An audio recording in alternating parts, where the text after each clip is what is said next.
nating alamin kung bakit ang aso ay sobrang bait at tapat sa tao. Ayon sa alamat, dati raw siyang tao, isang taong malupit, walang awa at walang puso. Hanggang sa isinumpa siya ni Bathala na nag-anyong isang batang 10 taong gulang. Sa isang nayon, may isang lalaking kinatatakutan ng lahat. Walang awa sa mahihirap, pinagtatawanan ng mga gutom, at ni minsan, hindi siya nagpakita ng habag.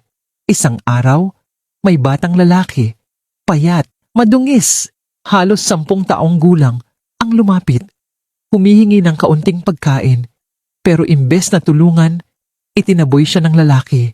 Minura, pinagtawanan, ngunit hindi niya alam, ang batang yun ay si Bathala mismo. Nag-anyong bata upang subukin ang kanyang puso.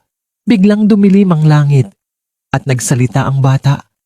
Kung wala kang awa bilang tao, aalisin ko ang anyo mong tao.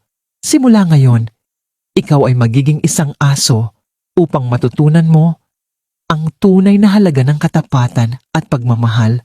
Sa isang iglap, nagbago ang kanyang anyo. Naging aso siya, gutom, uhaw, tinataboy ng lahat.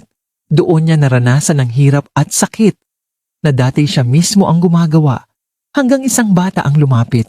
Pinakain siya, inalagaan.